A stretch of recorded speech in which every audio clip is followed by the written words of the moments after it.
اعوذ باللہ من الشیطان الرجیم بسم اللہ الرحمن الرحیم۔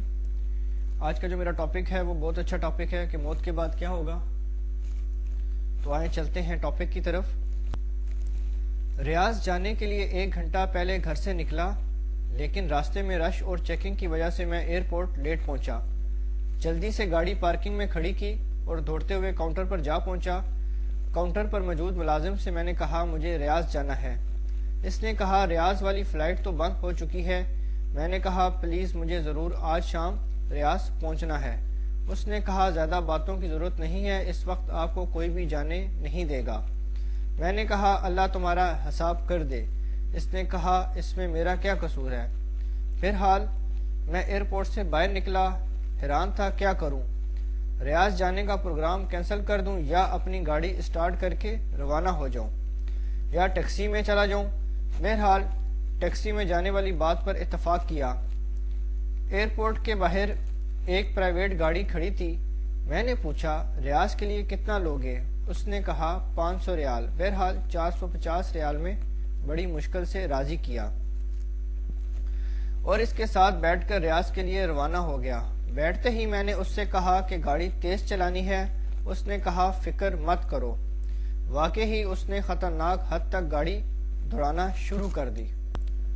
راستے میں اس سے کچھ باتیں ہوئیں۔ اس نے میری جاب اور خاندان کے متعلق کچھ سوالات کیے اور کچھ سوالات میں نے بھی پوچھ لیے۔ اچانک مجھے اپنی والدہ کا خیال آیا کہ ان سے بات کر لوں۔ میں نے موبائل نکالا اور والدہ کو فون کیا۔ انہوں نے پوچھا بیٹے کہاں ہو؟ میں نے جہاز کے نکل جانے اور ٹیکسی میں سفر کرنے والی بات بتا دی۔ ماں نے دعا دی بیٹے اللہ تمہیں ہر قسم کے شر سے بچا دے۔ میں نے کہا انشاءاللہ جب میں ریاض پہنچ جاؤں گا تو آپ کو اطلاع دے دوں گا۔ قدرتی طور پر میرے دل پر ایک پریشانی چھا گئی اور مجھے ایسا لگ رہا تھا جیسے کوئی مصیبت میرا انتظار کر رہی ہو۔ اس کے بعد میں نے اپنی بیوی کو فون کیا۔ میں نے اسے بھی ساری بات بتا دی اور اس سے ہدایت کی کہ بچوں کو خیال رکھے، بالخصوص چھوٹی بچی کا۔ اس نے کہا جب سے تم گئے ہو مسلسل آپ کے بارے میں پوچھ رہی ہے۔ میں نے کہا میری بات کرواؤ۔ بچی نے کہا بابا آپ کب آئیں گے؟ میں نے کہا ابھی تھوڑی دیر میں آ جاؤں گا۔ کوئی چیز چاہیے؟ وہ بولی ہاں میرے لیے چاکلیٹ لے آؤ۔ میں ہنسا اور کہا ٹھیک ہے۔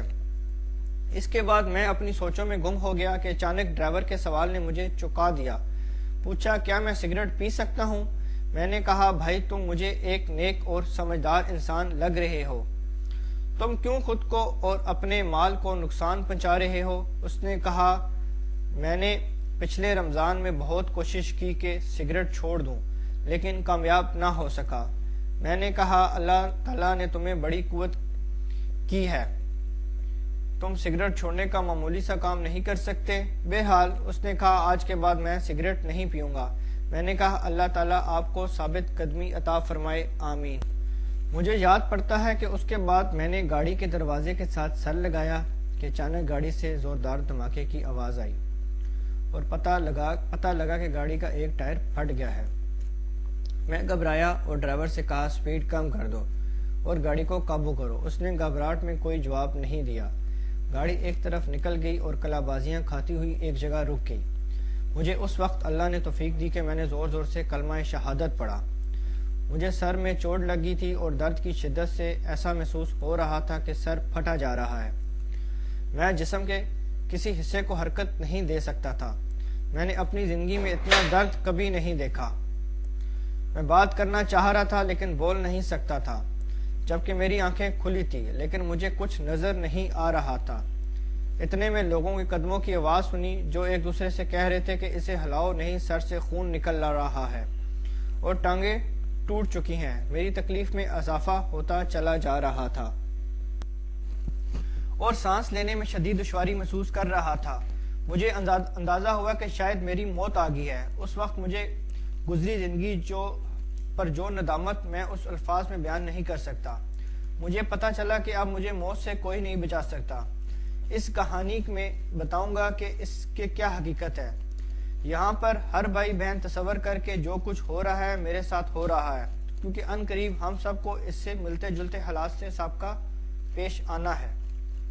اس کے بعد لوگوں کی آوازیں آنا بند ہوگی، میری آنکھوں کے سامنے مکمل تاریکی چھا گئی اور میں ایسا محسوس کر رہا تھا جیسے میرے جسم کو چھریوں سے کاٹا جا رہا ہو۔ اتنے مجھے ایک سفید ریش آدمی نظر آیا۔ اس نے مجھے کہا، بیٹے یہ تمہاری زندگی کی آخری گھڑی ہے، میں تمہیں نصیحت کرنا چاہتا ہوں کیونکہ اللہ تعالیٰ نے مجھے تمہارے پاس بھیجا ہے۔ میں نے پوچھا، کیا نصیحت؟ اس نے کہا، عیسائیت کی ترغیب، خدا کی قسم اس میں تمہاری نجات ہے۔ اگر تم اس پر ایمان لائے تو تمہیں اپنے گھر والوں کو لٹا دوں گا اور تمہاری روح واپس لے آؤں گا۔ جلدی سے بولو، ٹائم ختم ہو جا رہا ہے۔ مجھے اندازہ ہوا یہ شیطان ہے۔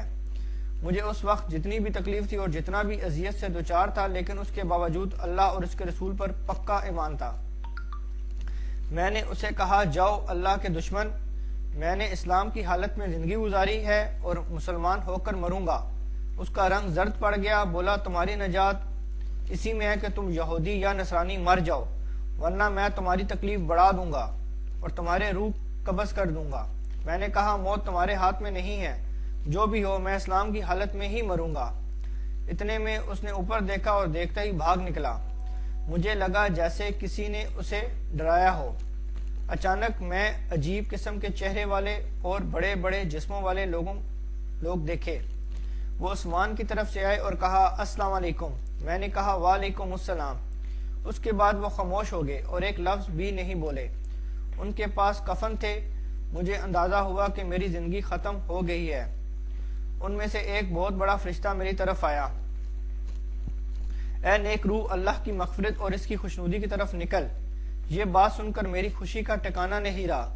میں نے کہا، اللہ کے فرشتے میں حاضر ہوں۔ اس نے میری روح کھینچ لی۔ مجھے اب ایسا محسوس ہو رہا تھا جیسے میں نیند اور حقیقت کے مابین ہوں۔ ایسا لگا کہ مجھے جسم سے آسمان کی طرف اٹھایا جا رہا ہے۔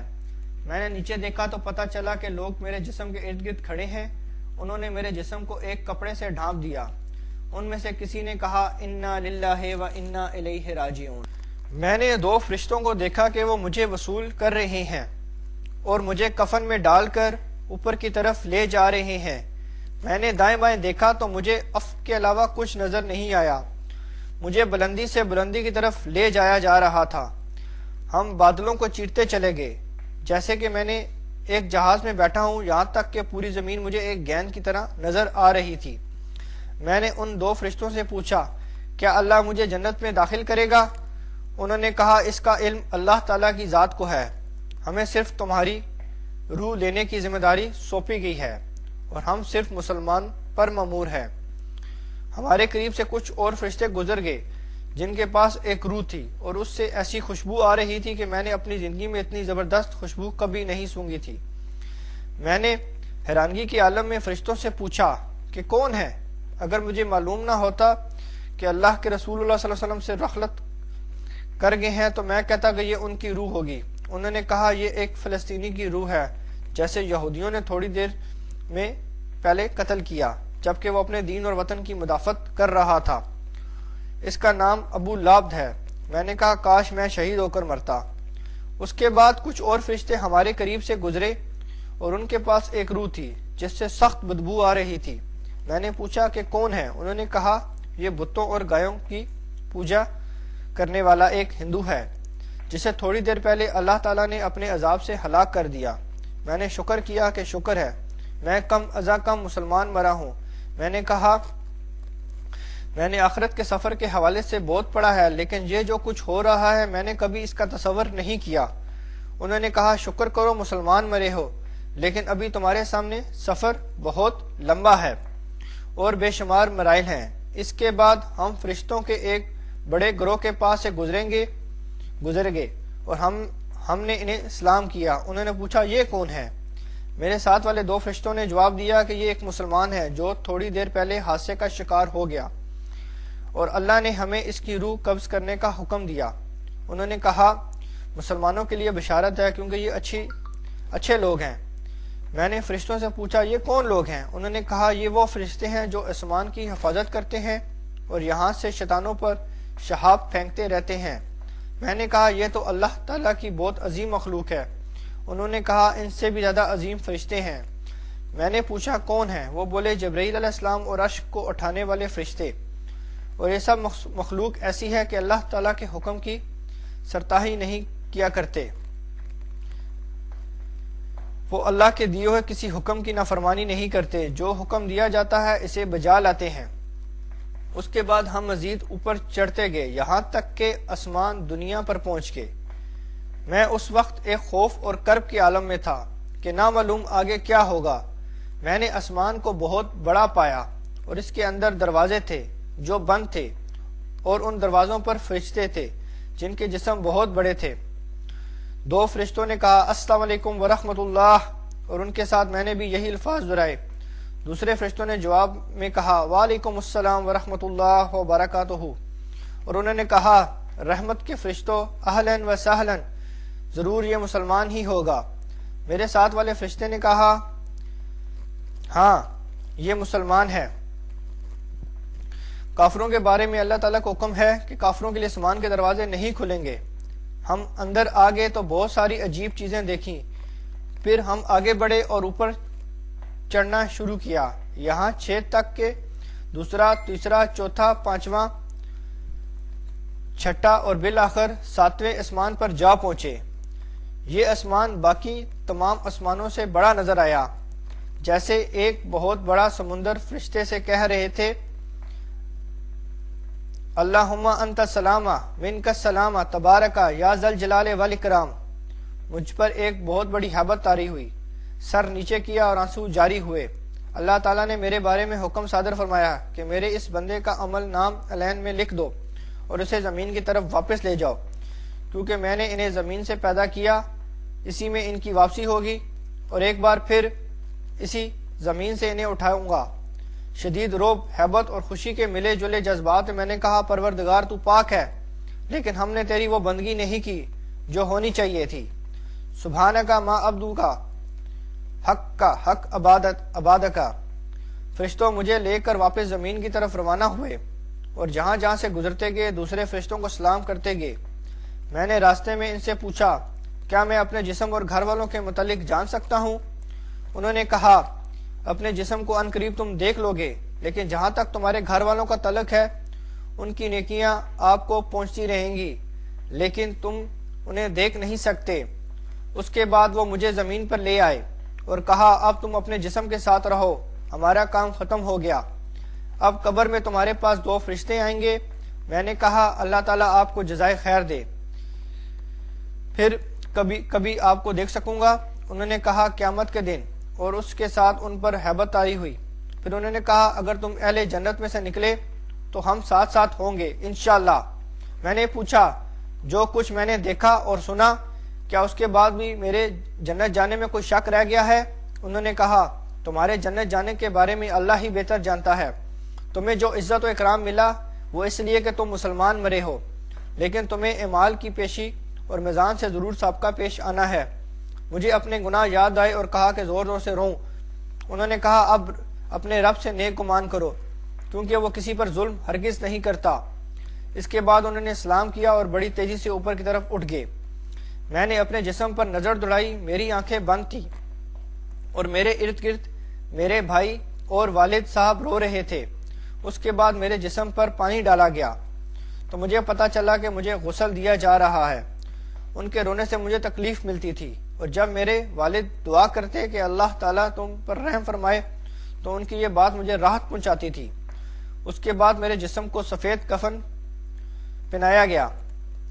میں نے اپنے دل میں کہا افسوس میں اپنے جسم کو اللہ کی راہ میں ختم کرتا، کاش میں شہید مرتا، افسوس میں ایک گھڑی بھی اللہ کے ذکر یا نماز یا عبادت کے بغیر نہ گزارتا، کاش میں شب روز اللہ کی راہ میں مال خرچ کرتا، افسوس ہائے افسوس۔ اتنے میں لوگوں نے میرا جسم اٹھایا۔ میں اپنے جسم کو دیکھ رہا ہوں، لیکن نہ تو اس کے اندر جا سکتا ہوں اور نہ دور ہو سکتا ہوں۔ ایک عجیب سی صورتحال سے دوچار تھا۔ مجھے جب اٹھایا گیا تو جو چیز میرے لیے اس وقت تکلیف دہ تھی وہ میرے گھر والوں کا رونا تھا۔ میرا دل چاہ رہا تھا میں اپنے ابا سے کہہ دوں ابا جان پلیز رونا بند کر دیں، بلکہ میرے لیے دعا کریں، کیونکہ آپ کا رونا مجھے تکلیف دے رہا ہے۔ میرے رشتہ داروں میں اس وقت جو کوئی میرے لیے دعا کرتا تو اس سے مجھے راحت مل جاتی۔ مجھے مسجد پہنچایا گیا اور وہاں اتارا گیا، اور میں نے سنا کہ لوگ نماز پڑھنے لگے ہیں۔ مجھے شدید خواہش ہوئی کہ میں بھی ان کے ساتھ نماز میں شریک ہو جاؤں۔ میں نے سوچا کتنے خوش قسمت ہیں یہ لوگ کہ نیکیاں کما رہے ہیں جبکہ میرا عمل نامہ بند ہو گیا ہے۔ نماز ختم ہوئی تو مؤذن نے اعلان کیا۔ امام میرے قریب آیا اور نماز جنازہ شروع کیا۔ میں حیران ہو کہ وہاں بہت سارے فرشتے آ گئے جو ایک دوسرے سے باتیں کر رہے تھے کہ نماز پڑھنے والے کتنے لوگ ہیں اور ان میں کتنے موحد ہیں، اللہ کے ساتھ شرک نہیں کرتے۔ چوتھی تکبیر میں نے دیکھا کہ فرشتے کچھ لکھ رہے ہیں، مجھے اندازہ کہ وہ لوگوں کی دعائیں لکھ رہے ہوں گے۔ اس وقت میرے دل میں خواہش پیدا ہوئی کہ امام اس رکعت کو مزید لمبی کر دے، کیونکہ لوگوں کی دعاؤں سے مجھے عجیب سی راحت اور سرور مل رہا تھا۔ نماز ختم ہوئی اور مجھے اٹھا کر قبرستان کی طرف لے گئے۔ راستے میں کچھ لوگ دعائیں مانگ رہے تھے اور کچھ رو رہے تھے اور میں حیران اور پریشان تھا کہ نہ معلوم میرے ساتھ کیا ہونے والا ہے۔ مجھے اپنے تمام گناہ اور غلطیاں اور ظلم اور جو غفلت کی گھڑیاں میں نے دنیا میں گزاری تھی ایک ایک چیز سامنے آ رہی تھی۔ ایک شدید ہیبت کا عالم تھا جس میں گزر رہا تھا۔ الغرض قبرستان پہنچا کر مجھے اتارا گیا۔ اس وقت مختلف قسم کی آوازیں سننے میں آئی۔ کوئی کہہ رہا ہے جنازے کو راستہ دے دو، کوئی کہہ رہا ہے اس طرف سے لے جاؤ، کوئی کہتا ہے قبر کے قریب رکھ دو۔ یا اللہ، میں نے کبھی اپنے بارے میں ایسی باتیں نہیں سوچی تھی۔ مجھے قبر میں روح اور جسم کے ساتھ اتارا گیا، لیکن انہیں صرف میرا جسم نظر آ رہا تھا، روح نظر نہیں آ رہی تھی۔ اس کے بعد لاحت کو بند کرنا شروع کر دیا۔ میرا دل چاہا کہ چیخ چیخ کے کہہ دوں کہ مجھے یہاں نہ چھوڑیں، پتہ نہیں میرے ساتھ کیا ہوگا، لیکن میں بول نہیں سکتا تھا۔ الغرض مٹی ڈالنا شروع ہوئی اور قبر میں گھپ اندھیرا چھا گیا۔ لوگوں کی آوازیں بند ہوتی چلی گئی، لیکن میں ان کے قدموں کی آوازیں سن رہا تھا۔ ان میں سے جو کوئی میرے لیے دعا کرتا تو اس سے مجھے سکون مل جاتا۔ اچانک قبر مجھ پر تنگ ہوگی اور ایسا لگا کہ میرے پورے جسم کو کچل دے گی، اور قریب تھا کہ میں ایک چیخ نکال دوں، لیکن پھر دوبارہ اصلی حالت پر آ گئی۔ اس کے بعد میں نے ایک طرف دیکھنے کی کوشش کی کہ اچانک دو ہیبت ناک قسم کے فرشتے نمودار ہوئے جن کے بڑے بڑے جسم، کالے رنگ اور نیلی آنکھیں تھیں۔ ان کی آنکھوں میں بجلی جیسی چمک تھی اور ان میں سے ایک کے ہاتھ میں گرز تھا۔ اگر اسے پہاڑ کو مارے تو یہ ریزہ ریزہ کر دے۔ ان میں سے ایک نے مجھے کہا بیٹھ جاؤ، تو میں فوراً بیٹھ گیا۔ پھر اس نے کہا من ربو کا، تمہارا رب کون ہے؟ جس کے ہاتھ میں گز تھا۔ وہ مجھے بغور دیکھ رہا تھا۔ میں نے جلدی سے کہا ربی اللہ، میرا رب اللہ ہے۔ جواب دیتے وقت مجھ پر کپ کپ کی تاری تھی، اس لیے نہیں کہ مجھے جواب میں کوئی شک تھا بلکہ ان کے روب کی وجہ سے۔ پھر اس نے مزید دو سوال کیے گئے، تمہارا نبی کون ہے اور تمہارا دین کون سا ہے؟ اور الحمدللہ میں نے ٹھیک جوابات دیے۔ انہوں نے کہا اب تم قبر کے عذاب سے بچ گئے۔ میں نے پوچھا کیا تم منکر و نکیر ہو؟ انہوں نے جواب کہا ہاں، اور بولے کہ اگر تم صحیح جواب نہ دیتے تو ہم تمہیں اس گز سے مارتے اور تمہیں اتنی چیخیں نکالتے کہ اسے زمین کی ساری مخلوق سن لیتی سوائے انسانوں اور جنوں کے، اور اگر جن و انس اسے سن لیتے تو بے ہوش ہو جائیں۔ میں نے کہا اللہ کا شکر ہے کہ اس نے مجھے اس مصیبت سے بچا لیا۔ اس کے بعد وہ چلے گئے اور ان کے جانے سے مجھے قدر اطمینان حاصل۔ ان کے چلے جانے کے ساتھ ہی مجھے سخت گرمی محسوس ہوئی اور مجھے لگا کہ میرا جسم جلنے والا ہے، جیسے کہ جہنم سے کوئی کھڑکی کھولی گئی ہو۔ اتنے میں دو اور فرشتے نمودار ہوئے اور کہا السلام علیکم ورحمۃ اللہ وبرکاتہ۔ میں نے جواب دیا وعلیکم السلام ورحمۃ اللہ وبرکاتہ۔ انہوں نے کہا ہم فرشتے ہیں، ہم قبر میں تمہارے اعمال تمہیں پیش کرنے آئے ہیں تاکہ قبر میں قیامت تک تمہیں اپنی نیکیوں کا جو بدلہ ملنا چاہیے وہ بدلہ مل جائے۔ میں نے کہا اللہ کی قسم، جس سختی اور اذیت سے میں دوچار ہوں میں نے کبھی اس کے متعلق سوچا نہیں تھا۔ پھر میں نے پوچھا کیا میں ایک سوال کر سکتا ہوں؟ انہوں نے کہا کر لو۔ میں نے پوچھا کیا میں اہل جنت میں سے ہوں اور کیا اتنی ساری تکلیفیں جھیلنے کے بعد بھی میرے لیے جہنم جانے کا خطرہ ہے؟ انہوں نے کہا تم ایک مسلمان ہو، اللہ اور اس کے رسول اللہ صلی اللہ علیہ وآلہ وسلم پر ایمان لائے ہو، لیکن جنت جانے کا علم ایک اللہ کے علاوہ کسی کو نہیں ہے۔ بہرحال اگر تم جہنم چلے بھی گئے تو وہاں ہمیشہ نہیں رہو گے کیونکہ تم موحد ہو۔ یہ سن کر میری آنکھوں سے آنسو جاری ہو گئے اور میں نے کہا اگر اللہ نے مجھے دوزخ بھیج دیا تو پتہ نہیں میں وہاں کتنا عرصہ رہوں گا۔ انہوں نے کہا اللہ تعالیٰ سے امید رکھو کیونکہ وہ بہت کریم ہے، اور اب ہم تمہارے اعمال پیش کر رہے ہیں، تمہارے بلوغت سے وقت سے تمہارے ایکسیڈنٹ کے وقت تک، انہوں نے کہا سب سے پہلے ہم نماز سے شروع کرتے ہیں، کیونکہ کافر اور مسلمان کی مابین فرق کرنے والی چیز نماز ہے، لیکن فی الحال تمہارے سارے اعمال معلق ہیں۔ میں نے حیرانگی سے پوچھا، میں نے اپنی زندگی میں بہت سارے نیک اعمال کیے ہیں، آخر میرے اعمال معلق کیوں ہیں؟ اور اس وقت جو میں اپنے جسم میں دنیا جہاں کی گرمی محسوس کر رہا ہوں، اس کی کیا وجہ ہے؟ انہوں نے کہا اس کی وجہ یہ ہے کہ تمہارے اوپر قرضہ ہے جو تم نے مرنے سے پہلے ادا نہیں کیا۔ میں رو پڑا اور میں نے کہا کیسے؟ اور یہ جو میرے اعمال معلق ہیں، کیا اس کی وجہ بھی یہی ہے؟ میرا سوال ابھی پورا نہیں ہوا تھا کہ میری قبر میں اچانک روشنی آ گئی اور ایک ایسی خوشبو پھیل گئی کہ ایسی خوشبو نہ میں نے اپنی زندگی میں کبھی سونگھی، اور نہ مرنے کے بعد۔ اس روشنی سے آواز آئی، السلام علیکم ورحمۃ اللہ وبرکاتہ۔ میں نے کہا وعلیکم السلام ورحمۃ اللہ وبرکاتہ۔ میں نے پوچھا تم کون ہو؟ اس نے کہا میں سورۃ الملک ہوں، میں اس لیے آئی ہوں کہ اللہ سے تیرے لیے مدد طلب کر دوں، کیونکہ تم نے میری حفاظت کی تھی، اور تمہارے رسول اللہ صلی اللہ علیہ وآلہ وسلم نے تمہیں بتا دیا تھا کہ جو کوئی سورۃ ملک پڑھے گا قبر میں وہ اس کے لیے نجات کا ذریعہ ہوگی۔ میں بہت خوش ہوا۔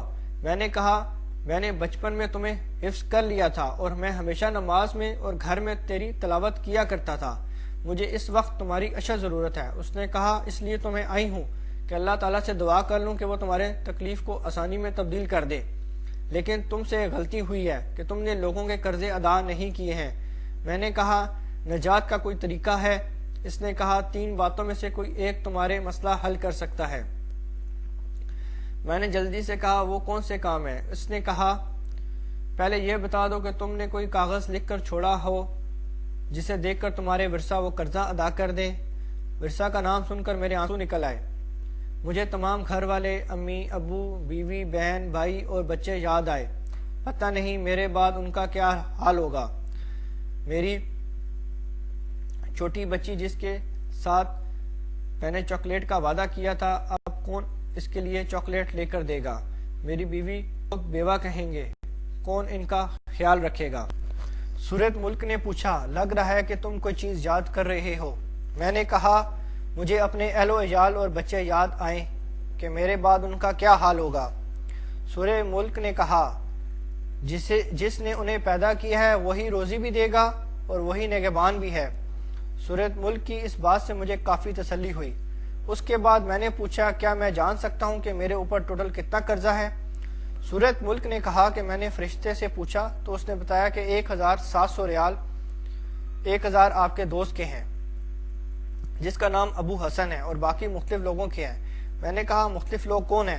اس نے کہا دراصل بلوغت سے لے کر آخری دن تک تم سے کئی بار اس بارے میں کوتاہی ہوئی، اس طرح قرضہ بڑھ گیا۔ مثلا 5 ریال اس دکاندار کے ہیں جس سے آپ نے کوئی چیز خریدی تھی جبکہ آپ کی عمر 15 سال تھی، آپ نے اس سے کہا کہ پیسے کل دے دوں گا اور پھر آپ نے نہیں دیے۔ اس طرح لانڈری والے سے آپ نے کپڑے دھلوائے اور اس کو ادائیگی کرنا بھول گئے۔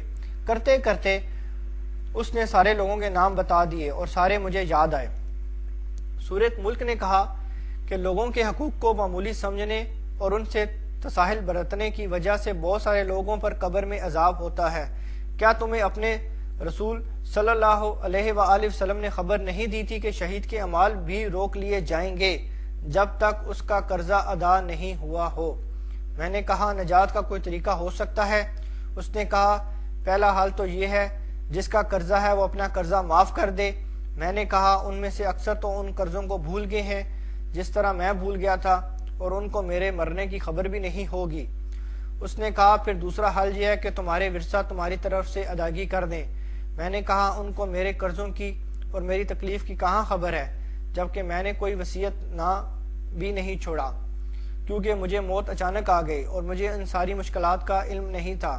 سورۃ ملک نے کہا کہ ایک اور حل ہو سکتا ہے، لیکن میں تھوڑی دیر بعد تمہیں بتا دوں گی، اور اب میں جاتی ہوں۔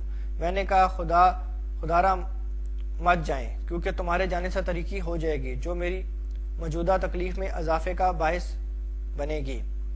سورۃ ملک نے کہا میں زیادہ دیر کے لیے نہیں جا رہی بلکہ تمہارے لیے کوئی حل نکالنے کے لیے جا رہی ہوں۔ اس کے بعد سورۃ ملک چلی گئی اور میں کپ اندھیرے میں اکیلا رہ گیا۔ ہیبت اور تکلیف کے باوجود میں نے کہا یا رحم الراحمین، اے اجنبیوں کے مولا اور اے ہر اکیلے کے ساتھی، اس قبر کی تاریکی میں میری مدد کر، لیکن فوراً مجھے خیال آیا کہ میں تو دارالحساب میں ہوں، اب دعاؤں کا کیا فائدہ۔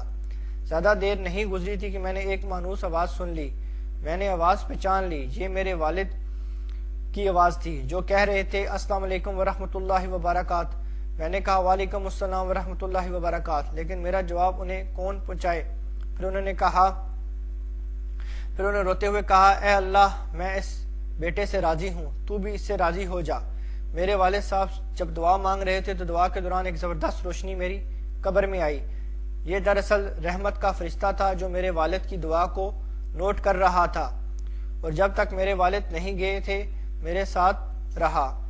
میرے والد صاحب جب واپس ہوئے تو فرشتے نے کہا کہ تیرے والد کی دعا آسمانوں تک جائے گی اور انشاءاللہ اللہ تعالیٰ اس کو قبول کرے گا، کیونکہ والد کی دعا اپنے بیٹے کے لیے مستجاب ہوتی ہے۔ میں نے تمنا کی کہ کاش میرے والد میری قبر پر زیادہ دیر کے لیے ٹھہرتے اور دعا مزید لمبی کرتے، کیونکہ ان کی دعا کی وجہ سے مجھے کافی آرام ملا۔ میں نے فرشتے سے پوچھا، کیا میں ایک سوال کر سکتا ہوں؟ پوچھو۔ میں نے کہا، جب سے میں مرا ہوں اب تک کتنا عرصہ گزر گیا؟ اس نے کہا، جب سے تمہاری وفات ہوئی آج تیسرا دن ہے اور اس وقت زور کا وقت ہے۔ میں نے حیرانگی سے کہا، 3 دن اور اتنے سارے معاملات اور واقعات اور یہ قبر کی تاریکی جبکہ باہر دنیا روشن ہے۔ فرشتے نے کہا، تمہارے سامنے بہت لمبا سفر ہے، اللہ اسے تمہارے لیے آسان کر دے۔ میں اپنے آپ کو قابو نہ کر سکا اور رونے لگا، اور ایسا رویا کہ مجھے یاد نہیں پڑتا کہ میں کبھی زندگی میں اتنا رویا ہوں۔ میں نے دل میں سوچا کہ اتنے خطرناک سفر اور دنیا میں میری اس قدر اس سفر کے لیے غفلت۔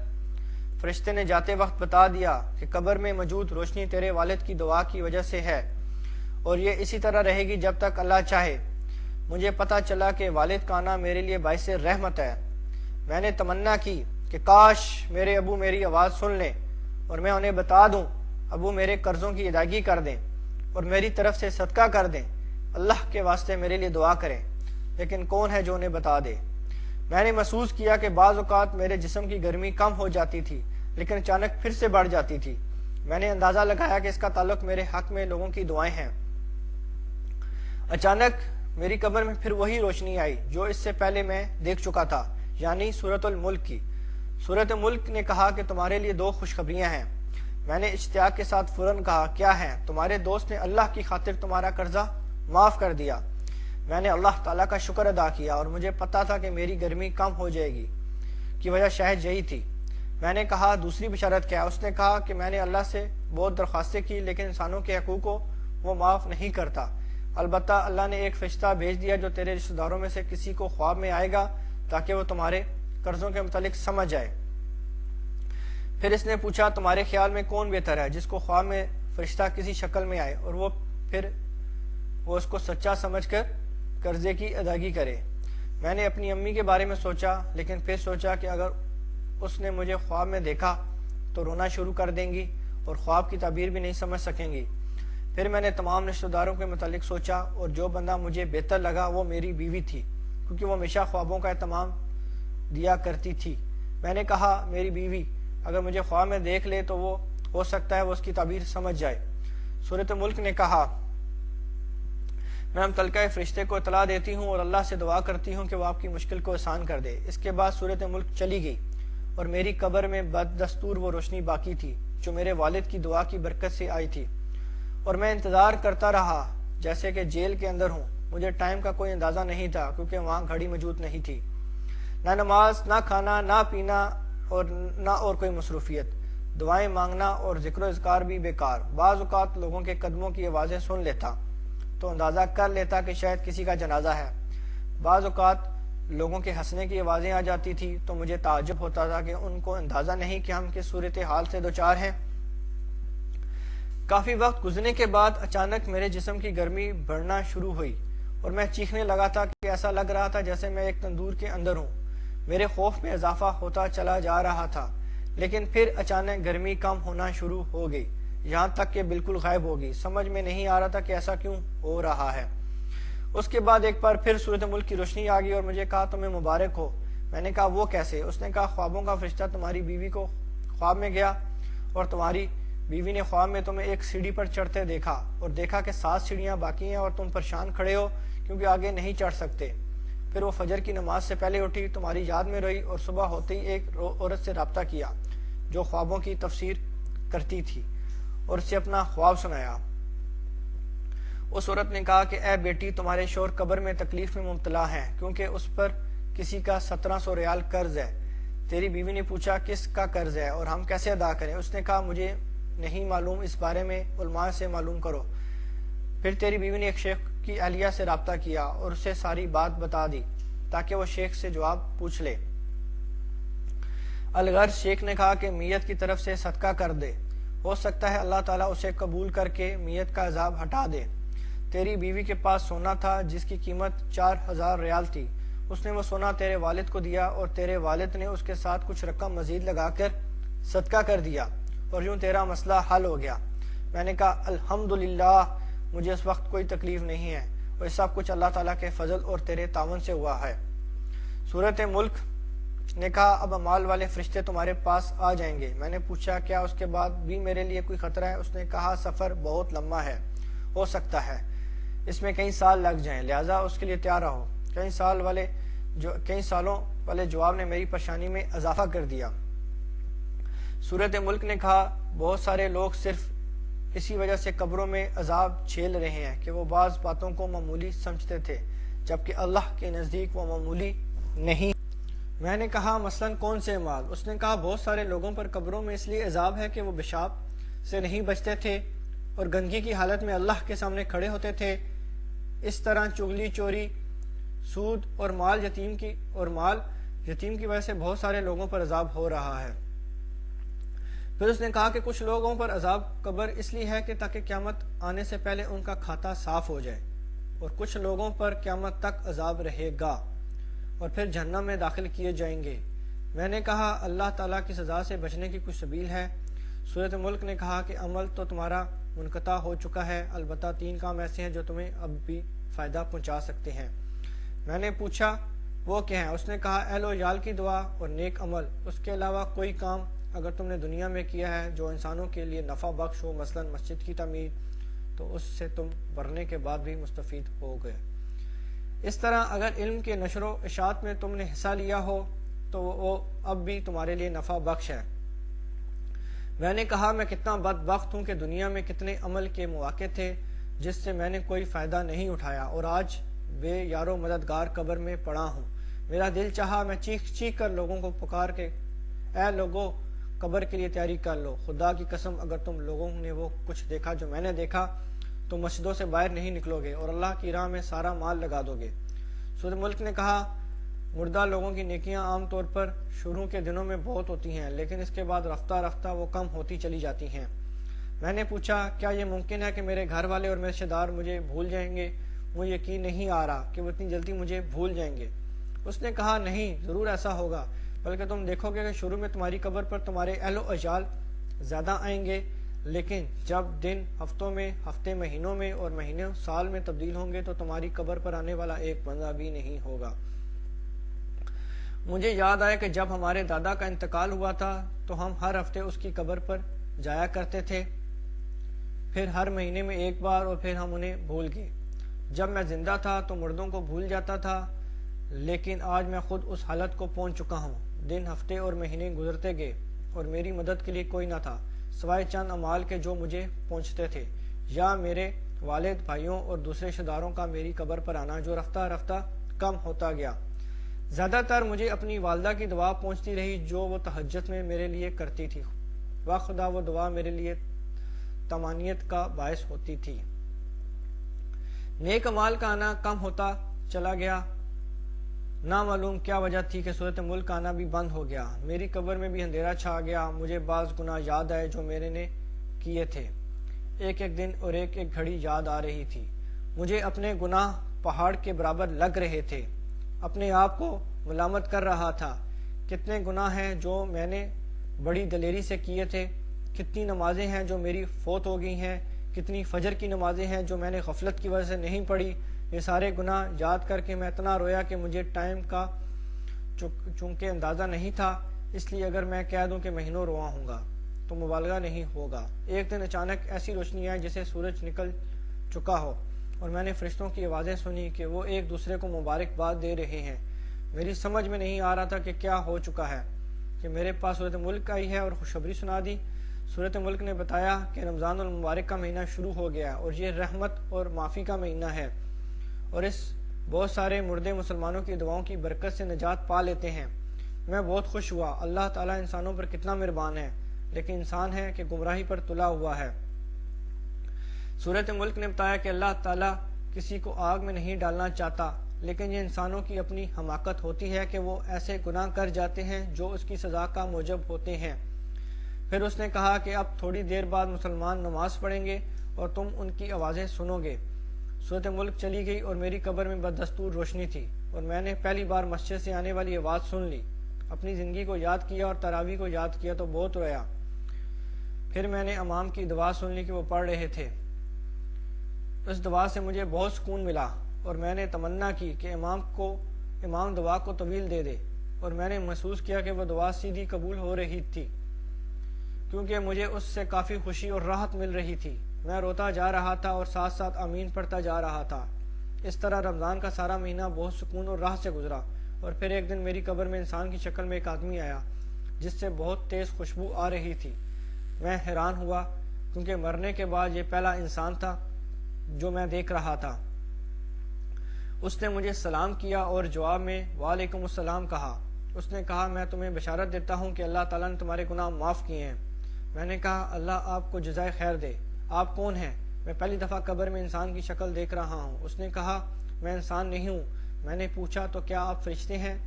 وہ بولا نہیں، میں دراصل تمہارا نیک عمل ہوں۔ تمہاری نمازیں، تمہارے روزے، حج، انفاق فی سبیل اللہ اور صلہ رحمی وغیرہ وغیرہ کو اللہ تعالیٰ نے اس شکل میں تمہارے پاس بھیجا ہے۔ میں بہت خوش ہوا اور اللہ کا شکر ادا کیا۔ میں نے پوچھا تم اتنے لیٹ کیوں آئے؟ اس نے کہا تمہارے گناہ اور تمہارے قرضے میری راہ میں رکاوٹ تھے، اور جب اللہ تعالیٰ نے معافی کا اعلان کر دیا تو میرے لیے راستہ کھل گیا۔ میں نے پوچھا تو کیا اس معافی کے بدلے میں اللہ تعالیٰ مجھے جنت دے گا؟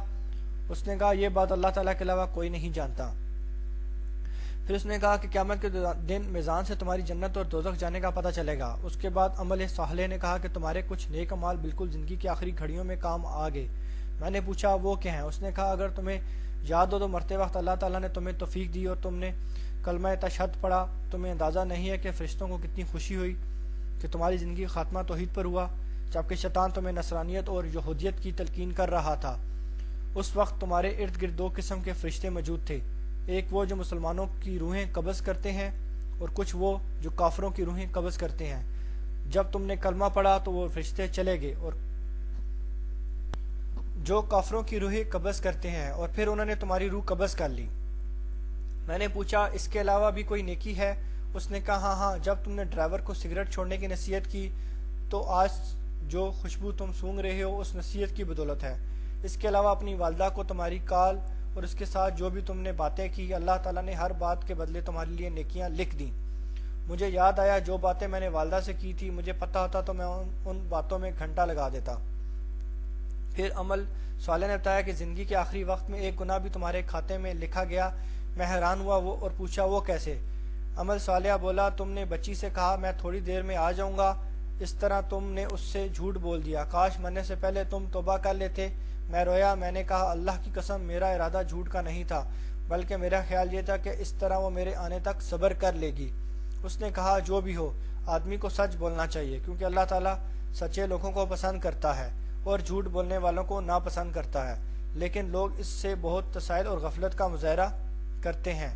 پھر اس نے کہا تمہاری وہ بات بھی گناہ کے کھاتے میں لکھ دی گئی جو تم نے ایئرپورٹ میں کاؤنٹر پر بیٹھے ہوئے شخص سے کہہ دی کہ اللہ تمہارا حساب کر دے۔ اس طرح تم نے ایک مسلمان کا دل دکھا دیا۔ میں حیران ہو گیا کہ اتنی معمولی باتیں بھی ثواب اور گناہ کا باعث بنی ہیں۔ عمل صالح نے مزید بتایا کہ یہ انسانوں پر اللہ تعالیٰ کا بہت بڑا احسان ہے کہ جب وہ ایک نیکی کرے تو اللہ تعالیٰ اسے 10 گنا بلکہ 700 گنا بڑھا دیتا ہے، اور بہترین اعمال وہ ہیں جو اللہ تعالیٰ کو زیادہ محبوب ہیں۔ میں نے کہا 5 وقت نماز کے بارے میں کیا خیال ہے؟ عمل صالح نے کہا کہ نماز، زکوٰۃ، صیام، حج وغیرہ تو فرائض ہیں، میں ان کے علاوہ بھی تمہیں ایسے اعمال بتا دوں گا جو اللہ تعالیٰ کو بہت محبوب ہیں۔ میں نے کہا وہ کیا ہیں؟ بولا تمہاری عمر جب 20 سال تھی، تم عمرے کے لیے رمضان کے مہینے میں گئے تھے تم نے وہاں 100 ریال کی افطاری خرید کر لوگوں میں بانٹ دی، اس کا بہت اجر تم نے کمایا۔ اس طرح ایک بار بوڑھی عورت کو کھانا کھلایا، وہ بوڑھی ایک نیک عورت تھی، اس نے تمہیں جو دعائیں دی اس کے بدلے اللہ تعالیٰ نے تمہیں بہت نیکیاں اور اجر دیا۔ میں تمہیں ایک اور بات بتا دوں، ایک بار تم نے مدینہ جا رہے تھے کہ راستے میں تمہیں ایک آدمی کھڑا ملا جس کی گاڑی خراب ہوئی تھی، تم نے اس کی جو مدد کی، اللہ تعالیٰ کی تمہاری وہ نیکی بہت پسند آئی اور تمہیں اس کا بہت بڑا اجر ملا ہے۔ اس کے بعد میری قبر کھل گئی اور اس میں بہت زیادہ روشنی آ گئی اور فرشتوں کے گروہ در گروہ آتے ہوئے نظر آئے۔ عمل صالحہ بھی ذرا سوچیں، یہ کہانی جو میں عبرت کے لیے لکھی گئی ہے لیکن حدیث مبارکہ کے بیان کے مطابق ہے۔ کیا اس کہانی کے سننے کے بعد بھی آپ آخرت کے لیے فکر مند نہیں ہوں گے؟ کیا اس کہانی کے بعد بھی ہم گناہ کریں گے؟ سب سے پہلے آپ یہ ویڈیو سنیں، سننے کے بعد یہ ویڈیو آپ شیئر کریں تاکہ جنت میں آپ کے نام کا بھی درخت لگتا رہے۔ چھوٹی سی دعا۔ اے اللہ، جب تو اپنی رحمتوں کے دروازے کھولے اور پکارے، ہے کوئی رحمت مانگنے والا، ہے کوئی خوشیاں مانگنے والا، ہے کوئی شفا مانگنے والا، ہے کوئی میرے محبوب صلی اللہ علیہ وآلہ وسلم کی چاہت مانگنے والا، تو میری دعا ہے یا اللہ، ساری خوشی، ساری رحمت، ساری کامیابیاں، ساری برکتیں، ساری نعمتیں نبی پاک صلی اللہ علیہ وآلہ وسلم کی چاہت اس شخص کو دے جو یہ پڑھ کر آگے سب کو بتائے۔ آمین۔ نبی کریم صلی اللہ علیہ وسلم نے فرمایا، ان موقع پر دعا مانگو، اس وقت دعا رد نہیں ہوگی۔ جب دھوپ میں بارش ہو رہی ہو، جب اذان ہو رہی ہو، سفر کے دوران، جمعے کے دن، رات کو جب آنکھ کھلے، اس وقت، مصیبت کے وقت، فرض نمازوں کے بعد۔ آپ صلی اللہ علیہ وسلم نے فرمایا، اللہ اس کے چہرے کو روشن کرے جو حدیث سن کر آگے پہنچائے۔ سبحان اللہ، الحمدللہ، اللہ اکبر۔ انشاءاللہ امید کروں گا کہ آپ کو یہ میری ویڈیو پسند آئے گی۔ اس کے ساتھ اجازت چاہوں گا۔ السلام علیکم، اللہ حافظ۔ بسم اللہ الرحمن الرحیم۔ السلام علیکم۔ جو میرا پچھلا ٹاپک تھا، جو میں نے ایک واقعہ بیان کیا ہے موت کے حوالے سے، وہ کمپلیٹ ہو چکا ہے۔ ابھی آپ کو میں کچھ اور چیزیں بیان کروں گا، جس میں سب سے پہلے میں سورۃ ملک کے فضائل بیان کروں گا، کیونکہ آپ نے جو پوری ویڈیو سنی ہے اس میں سورۃ ملک کا کافی ذکر کیا گیا ہے، کیونکہ وہ قبر میں نجات کا ذریعہ ہے۔ تو کوشش کیا کریں سب لوگ سورۃ ملک کو پڑھیں رات سونے سے پہلے، صبح فجر کی نماز کے بعد، کیونکہ اس کے کافی فضائل ہیں۔ سورۃ ملک کے حوالے سے میں کچھ حدیثیں بیان کروں گا جس سے آپ کا ایمان اور مضبوط ہوگا اور آپ سب سورۃ ملک پڑھیں گے۔ یہ سورت مکہ مکرمہ میں نازل ہوئی اور اپنے مضمون کے لحاظ سے بڑی اہمیت اور فضیلت والی ہے۔ حدیث پاک ہے، حضرت ابن مسعود رضی اللہ تعالی عنہ سے روایت ہے کہ اس سورت کو رسول اللہ صلی اللہ علیہ وآلہ وسلم کے زمانے میں، یعنی عذاب الہی سے روکنے والی سورت کہتے تھے۔ طبرانی شریف میں ہے۔ اس کے علاوہ ایک اور حدیث بیان کروں گا۔ حضرت ابن عباس رضی اللہ تعالی عنہ سے روایت کرتے ہیں کہ بعض صحابہ نے ایک قبر پر بغیر جانے بوجھے خیمہ نصب کیا تو وہاں سے ایک صاحب کی آواز آئی جو سورہ ملک کی تلاوت کر رہے تھے، یہاں تک کہ انہوں نے پوری سورت پڑھی۔ یہ سورت سن کر خیمہ لگانے والے صحابی نے آ کر سارا ماجرا رسول اللہ صلی اللہ علیہ وآلہ وسلم کی خدمت میں عرض کیا تو آپ نے فرمایا، یہ سورت عذاب قبر سے نجات دیتی ہے۔ ترمذی شریف۔ ایک اور حدیث بیان کروں گا۔ حضرت ابن عباس رضی اللہ تعالی عنہ سے روایت ہے کہ انہوں نے ایک شخص سے کہا کہ کیا میں تمہیں ایک ایسی حدیث کا تحفہ نہ دوں جس سے تم خوش ہو جاؤ؟ اس نے کہا ہاں کیوں نہیں۔ حضرت ابن عباس رضی اللہ تعالی عنہ نے فرمایا کہ سورہ ملک تم خود بھی پڑھو اور اپنے اہل و عیال اور اپنے گھر کے تمام بچوں اور پڑوسیوں کو اس کی تعلیم دو، کیونکہ یہ سورت نجات دلانے والی ہے اور قیامت کے دن اپنے رب کے پاس اپنے پڑھنے والے کے لیے جنگ کرے گی اور آتش جہنم سے بچانے کا مطالبہ کرے گی، اور اس کے ذریعے اس کا پڑھنے والا عذاب قبر سے نجات پائے گا۔ ترمذی شریف۔ ایک اور حدیث بیان کروں گا۔ حضرت ابو ہریرہ رضی اللہ تعالی عنہ سے روایت ہے کہ رسول اللہ صلی اللہ علیہ وآلہ وسلم نے فرمایا کہ قرآن کریم میں ایک سورت ہے جس میں 23 آیتیں ہیں۔ اس سورت نے میری امت کے ایک شخص کی شفاعت کی تو اللہ تعالیٰ نے اس کی مغفرت فرما دی۔ وہ سورت ملک ہے۔ ترمذی شریف۔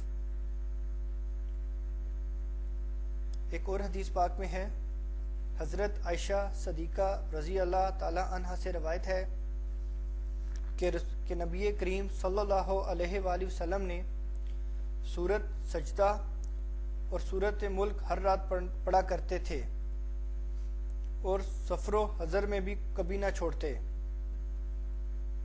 روح المانی چاند دیکھ کر اگر اسے پڑھا جائے تو مہینے کے 30 دنوں تک وہ سختیوں سے محفوظ رہے گا، اس لیے 30 آیتیں 23 دنوں کے لیے کافی ہیں۔ سورۃ سجدہ کے حوالے سے بیان کرتا چلوں، جو شخص سورۃ سجدہ کی تلاوت کرے گا، اگر اللہ تعالیٰ اس کو جہنم میں بھیج رہے ہوں گے قیامت کے دن، تو سورۃ سجدہ اپنے رب کے آگے سفارش کرے گی اس بندے کے لیے کہ اے رب العالمین، اس شخص کو جنت میں بھیج دو کیونکہ یہ مجھے پڑھا کرتا تھا، یا تو اس کو جنت میں بھیج دو یا پھر مجھے اس سورت کو قرآن مجید میں سے نکال دو۔ تو اللہ تعالیٰ اس بندے کی شفاعت کر دے گا اور اس کو جنت میں بھیج دے گا۔ تو کوشش کیا کریں سورت ملک کے ساتھ ساتھ سورت سجدہ بھی پڑھا کریں۔ اگر کوئی شخص سوتے وقت اس سورت کو ایک مرتبہ پڑھنے کا معمول بنا لے تو انشاءاللہ سورت ملک کی فضیلت کی وجہ سے، اس کی برکت کی وجہ سے وہ قبر کے عذاب سے محفوظ رہے گا، عالم سکرات میں بھی ذرا بھر تکلیف نہ ہوگی، قیامت کے دن حضور صلی اللہ علیہ وآلہ وسلم اس کی شفاعت کریں گے۔ اس لیے اگر اس سورت کو 11 روز تک بعد نماز ظہر پڑھ کر اللہ کے حضور کسی مرحوم شدہ آدمی کی مغفرت کے لیے دعا کی جائے تو انشاءاللہ دعا قبول ہوگی اور مرحوم کو اللہ تعالیٰ راحت نصیب فرمائیں گے اور اس سے عذاب قبر ٹل جائے گا۔ جو شخص اس سورت کو روزانہ بعد نماز فجر پڑھے گا تو اللہ اس کے ایمان میں استقامت پیدا کرے گا اور اس کا خاتمہ بالامان ہوگا اور قبر کی منازل اس پر آسان ہو جائیں گی۔ صاحب کشف بننے کے لیے اگر کوئی شخص اسے روزانہ 21 مرتبہ پڑھنے کا معمول بنا لے تو ایک وقت آئے گا کہ اللہ تعالیٰ کے فضل اور مہربانی سے وہ صاحب کشف بن جائے گا، یعنی اس پر پردے کی باتیں کھل جائیں گی۔ اور اس کے علاوہ اگر کسی بچے کو نظر بد لگ جاتی ہے تو اس سورت کو ایک مرتبہ پڑھ کر پانی میں دم کر کے اس بچے کو پلائیں تو انشاءاللہ نظر بد کے اثرات ختم ہو جائیں گے۔ اگر کوئی حاملہ عورت 40 روز تک اس صورت کو پڑھ کر پانی میں دم کر کے پیے تو اس کا حمل اللہ کی رحمت سے محفوظ رہے گا۔ ایک عامل کا قول ہے کہ تہجد کی نماز میں 2 رکعتوں کے اندر سورۃ ملک کا پڑھنا اور 20 روز تک ایسا ہی کرنا خدا کے فضل سے اولاد نرینہ ملنے کا سبب بنے گا۔ تو امید کروں گا جو چیزیں میں نے سورۃ ملک کے حوالے سے آپ کو بتائی ہیں آپ اس پر عمل بھی کریں گے اور اس کو روز پڑھیں گے بھی، تاکہ آپ کا آنے والا وقت جو موت ہے ہر انسان نے اس کا ذائقہ چکھنا ہے، تو امید کروں گا کہ آپ اس کو پڑھیں گے تاکہ آپ کا یہ بخشش کا ذریعہ بن سکے۔ سورۃ ملک کے حوالے سے میں نے کچھ فضیلت بیان کی ہیں، اس کے علاوہ سورۃ سجدہ کے حوالے سے کچھ فضیلت بیان کروں گا۔ سورۃ سجدہ وہ سورت ہے جسے حضور پاک صلی اللہ علیہ وآلہ وسلم کثرت سے پڑھا ہے، اس لیے اس کی فضیلت اور برکت بے پناہ ہے۔ حضرت جابر رضی اللہ عنہ سے مروی ہے کہ حضور پاک صلی اللہ علیہ وآلہ وسلم سورۃ سجدہ اور سورۃ ملک پڑھے بغیر نہیں سویا کرتے تھے۔ ایک اور حدیث پاک میں ہے، حضرت ابن عمر رضی اللہ عنہ سے روایت ہے کہ جو سورۃ سجدہ اور سورۃ ملک مغرب اور عشاء کے درمیان پڑھے گویا اس نے لیلۃ القدر کا قیام کیا۔ سورۃ سجدہ قیامت کے دن اس طرح آئے گی کہ اس کے 2 بازو ہوں گے اور اپنے پڑھنے والوں پر پردہ کرے گی اور فرشتوں سے کہے گی کہ اس شخص پر کوئی راستہ نہیں، یعنی اس کو مت پکڑو، اسے چھوڑ دو۔ الف لام میم سجدہ اور تبارک الذی دیگر صورتوں پر 60 نیکیاں زائد رکھتی ہیں، اور ابن عمر رضی اللہ نے 60 درجے فرمائے۔ حضرت ابو ہریرہ رضی اللہ عنہ فرماتے ہیں، نبی کریم صلی اللہ علیہ وآلہ وسلم جمعے کے دن فجر کی نماز میں سورۃ سجدہ کی تلاوت فرمایا کرتے تھے۔ حضرت جابر رضی اللہ عنہ فرماتے ہیں کہ نبی کریم صلی اللہ علیہ وآلہ وسلم اس وقت تک نیند نہ فرماتے جب تک سورۃ سجدہ اور سورۃ ملک کی تلاوت نہ فرما لیتے۔ حضرت خالد بن مدان رضی اللہ تعالی عنہ فرماتے ہیں، نجات دلانے والی سورت کو پڑھا کرو، اور وہ سورت الف لام میم تنزیل ہے۔ مجھے یہ حدیث پہنچی ہے کہ ایک شخص صرف اس سورت کی تلاوت کیا کرتا تھا اور بکثرت گناہ بھی کرتا تھا۔ اس شخص کے انتقال کے بعد اس سورت نے اس کے اوپر اپنے پر پھیلا دیے اور کہا، اے میرے رب ذوالجلال اس کی مغفرت فرما دے، کیونکہ یہ کثرت سے میری تلاوت کیا کرتا تھا۔ اللہ تعالیٰ نے اس شخص کے بارے میں اس سورت کی شفاعت قبول فرما لی اور فرمایا، اس کے ہر گناہ کے بدلے میں ایک نیکی لکھ دوں اور اس کا ایک درجہ بلند کر دوں۔ سورۃ سجدہ اور سورۃ ملک کے حوالے سے جو میں نے فضیلت بیان کی ہیں، انشاءاللہ امید کروں گا آپ کو پسند آئیں گی۔ اس کے علاوہ آپ کے پیش نظر سورۃ یاسین کے حوالے سے کچھ فضیلت بیان کروں گا۔ سورۃ یاسین کی فضیلت کے بارے میں کون مسلمان نہیں جانتا؟ جیسے ہر انسان کے سینے میں ایک دل ہوتا ہے، اسی طرح قرآن پاک کے سینے میں بھی ایک دل ہے جسے یاسین کہتے ہیں۔ سورۃ یاسین کے بہت سے وظائف پڑھے جاتے ہیں اور ان وظائف سے بہت زیادہ لوگ مستفید بھی ہوتے ہیں اور فائدہ حاصل کرتے ہیں۔ کوشش کیا کریں کہ سورۃ یاسین کی بھی تلاوت کیا کریں، صبح فجر کی نماز کے بعد ایک دفعہ پڑھ لیا کریں، تو کیونکہ حضور پاک صلی اللہ علیہ وسلم نے فرمایا کہ ہر چیز کا ایک دل ہوتا ہے، قرآن پاک کا دل سورۃ یاسین ہے۔ اس کے علاوہ حضور پاک صلی اللہ علیہ وسلم نے فرمایا کہ میری خواہش ہے کہ ہر انسان اس کو حفظ کر لے، اس کے سینے میں، اس کے دل کے اندر سورۃ یاسین ہو، مطلب کہ سورۃ یاسین وہ اپنے دل میں رکھے، اس کو یاد کر لے۔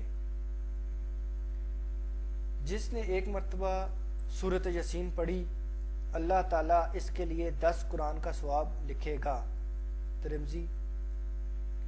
جو شخص اللہ تعالیٰ کی رضا کے لیے یاسین پڑھے گا، اس کے اگلے گناہوں کی مغفرت ہو جائے گی، لہٰذا اس کو اپنے مردوں کے پاس پڑھا کرو، جو لوگ فوت ہو جاتے ہیں آپ کے اہل و عیال، رشتہ دار، ماں باپ، کوشش کیا کریں ان کی قبر پہ جا کے سورۃ یاسین کی تلاوت کیا کریں تاکہ ان کو اس کا ثواب ملتا رہے۔ اس سورت کو حفظ ایمان کے لیے 41 دفعہ پڑھنا بڑا مفید ہے۔ مشک و زعفران سے لکھ کر ایسے شخص کو پلایا جائے جس کے جسم پر کوڑ کے سفید داغ دھبے ہوں تو وہ فوراً ختم ہو جائیں گے۔ اسی طرح جو شخص پیے اس کو نور ایمان نصیب ہو اور کشف باطنی حاصل ہو، دشمنوں پر فتح و نصرت پائے، دوستوں میں عزت بے شمار پائے۔ جو شخص سفر میں راستہ بھول جائے تو یاسین کو پڑھے تو اس کو راستہ مل جاتا ہے۔ جس عورت کو بچہ جننے کے وقت تنگی ہو، اس کو پڑھ کر پانی پر دم کر کے پلایا جائے تو آسانی ہو جائے گی۔ جو شخص 7 روز تک زعفران اور گلاب سے لکھے اور گھول کر پیتا رہے تو جو کچھ سن لے وہ اس کو یاد رہے گا، جس کے ساتھ وہ گفتگو کرے اس پر غالب رہے گا۔ گھول کر پلانے سے دودھ پلانے والی عورت کا دودھ بڑھ جائے گا۔ اگر چینی کے برتن پر لکھ کر اور عرق گلاب سے دھو کر بانجھ پن عورت کو پلایا جائے تو انشاءاللہ اللہ تعالی اسے صاحب اولاد دے گا۔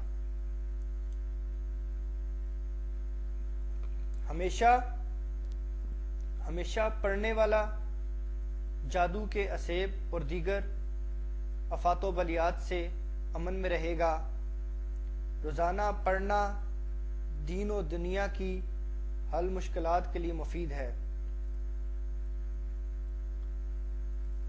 بیمار کو دم کر کے پلانا باعث شفا ہے۔ اس کا نفس پاس رکھنا، گلے میں باندھنا فائدہ ہے۔ جو شخص جس مطلب کے واسطے اس ختم سورۃ یاسین کو پڑھے، خدا کریم اس کی حاجت پوری کرے گا۔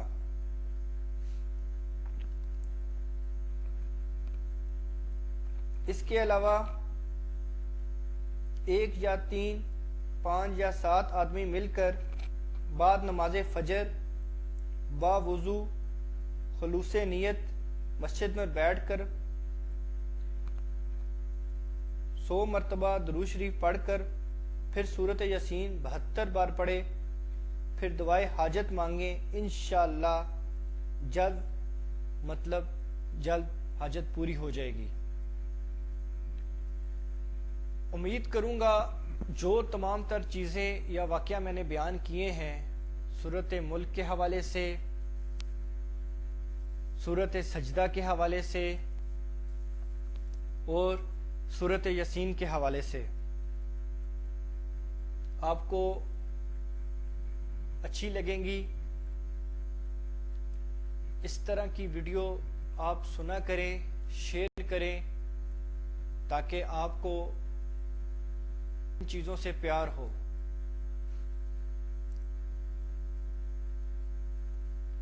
فضول ٹائم میں اکیلے سورۃ یاسین، سورۃ سجدہ، سورۃ ملک کی تلاوت کیا کریں ڈیلی بیسس پہ، تاکہ آپ بھی اس کی فضیلت اور فضائل سے مالا مال ہو سکیں۔ انشاءاللہ پوری کوشش کروں گا کہ اس طرح کی ویڈیو آپ کے ساتھ میں شیئر کرتا رہوں۔ اسی کے ساتھ آپ سب سے اجازت چاہوں گا۔ السلام علیکم، اللہ حافظ۔